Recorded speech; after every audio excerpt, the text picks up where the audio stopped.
सिर पे लगा के खुश होली सा तोरे बहनिया बड़ी निकला के रे। माई के श्रृंगार, माई के स्वरूप, माई के दरबार भक्त देख के खुशी में झूमता गावता।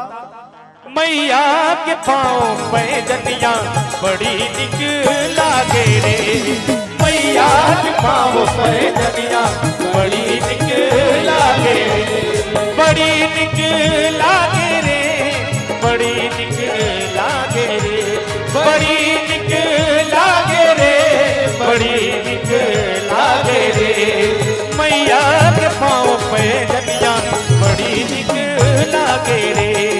मैया के पाँव पे जनिया बड़ी निकला के रे।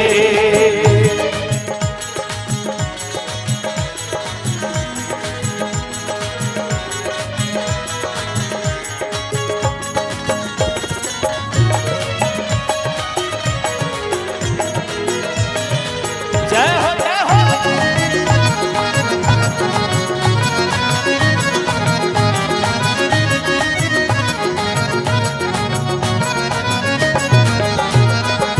माई के श्रृंगार लीला चंदन माँ के पिया सजा के सूरज के लाली के मुंह पर लगा के।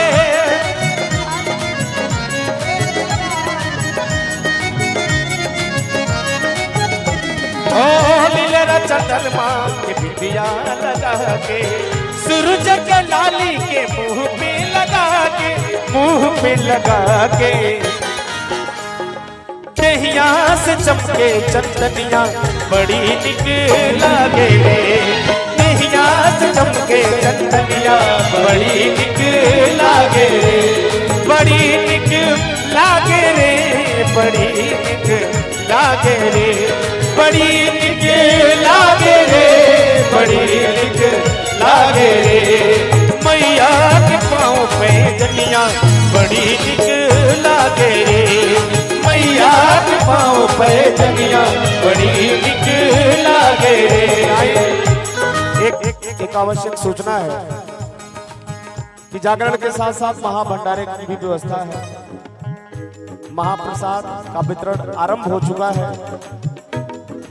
बारी बारी से आप जाकर के महाप्रसाद भी लेते रहे। वहां भीड़ अनावश्यक न लगाएं, क्योंकि प्रसाद मिलेगा जरूर, इतना विश्वास रखिए। वहां भीड़ कम रहे, इसके लिए इधर भजन हो रहा है, तो भजनों का भी आनंद ले। भजन के बाद आप भोजन का भी आनंद ले। अब के माई के दरबार सुंदर लगा था तनी एक बार दोनों हाथ ऊपर उठाई। जगह जगह माई के रूप अच्छा लागेला, जगह जगह काली माई अच्छा लागेली। दोनों हाथ ऊपर उठा के ताली बजा के 1 2 3 4।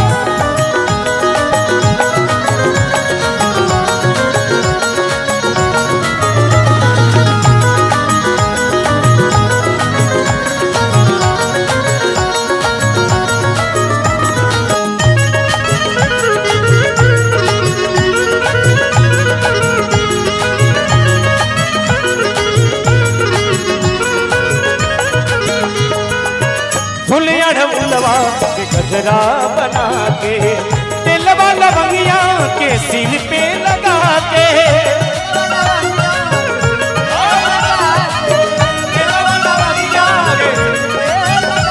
ओ फुलवा के गजरा बना के तिलवा लवंगिया के सिर पे लगा के, सिर पे लगा के। खुश होली सा तोरे बहनिया बड़ी निकला के रे। मैया के पाँव पे जनिया बड़ी निकला के रे। मैया के पाँव पे जनिया बड़ी निकला के रे।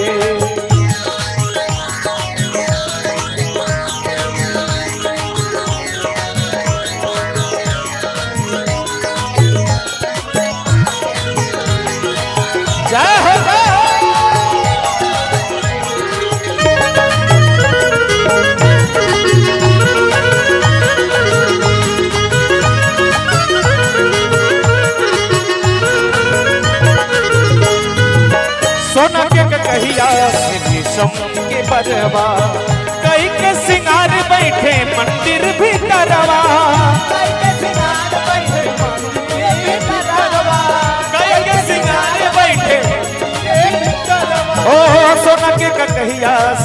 रेशम के परवा कई के सिंगार बैठे मंदिर भीतरवा, मंदिर भीतरवा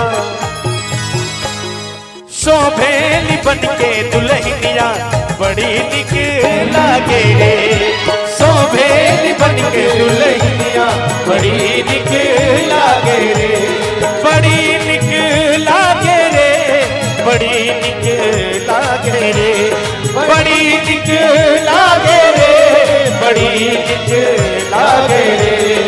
मैया के पाँव पे जनिया बड़ी निक लागे रे, मैया के पाँव पे जनिया बड़ी निक लागे रे, मैया के पाँव पे जनिया बड़ी निक लागे रे, मैया के पाँव पे जनिया बड़ी निक लागे रे, मैया के पाँव पे जनिया बड़ी निक लागे रे, मैया के पाँव पे जनिया बड़ी निक लागे रे।